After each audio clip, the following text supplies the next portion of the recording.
ये TLM प्राथमिक विद्यालय कबरई का है, महोबा डिस्ट्रिक्ट का। इसके अंदर बच्चों को नदियों का भी ज्ञान कराएंगे और नदियों के किनारे कौन से प्रमुख शहर बसे जिनसे उनकी पहचान है, ये भी हम इससे बच्चों को पढ़ा सकते हैं। इसमें शेप दिया है नाव का, बच्चे थोड़े अट्रैक्ट होते हैं।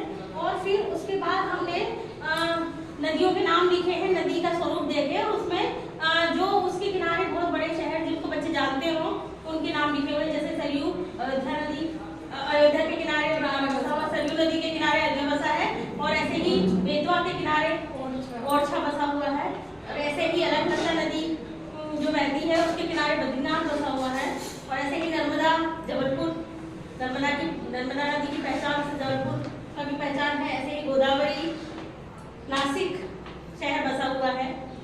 ऐसे ही हुगली नदी जो है वो कोलकाता या कैलकटा जिसको कहते हैं वो बसा हुआ है। प्रयागराज सबको जानता है, कुंभ मेला लगा था प्रयागराज, गंगा यमुना के संगम पे बसा हुआ है। और इसी प्रकार जो गंगा नदी है वो कई जगह से निकल रही है, जैसे कानपुर से, हरिद्वार से, बनारस से, पटना से, ये बड़े बड़े शहर इस नदी के किनारे बसे हुए हैं जिसको हम जानते हैं। और इसी प्रकार राप्ती नदी जो है वो उसके किनारे गोरखपुर बसा हुआ है। ऐसे ही साबरमती के संत तुमने कर दिया कमाल, ठीक है। तो गांधी जी के नाम से हम साबरमती नदी को जानते हैं और उसके अहमदाबाद बसा हुआ है। इसी प्रकार मूसी नदी है जो बहुत कम लोग जानते हैं, मूसी नदी हैदराबाद जो है वो मूसी नदी के किनारे बसा हुआ है।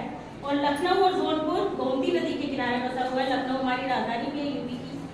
और ऐसे ही मथुरा, दिल्ली और आगरा जो शहर है वो यमुना नदी के किनारे बसे हुए हैं। और ऐसे ही ताप्ती नदी के किनारे सूरत बसा हुआ है। इस प्रकार हम बच्चों को शहरों का और नदियों का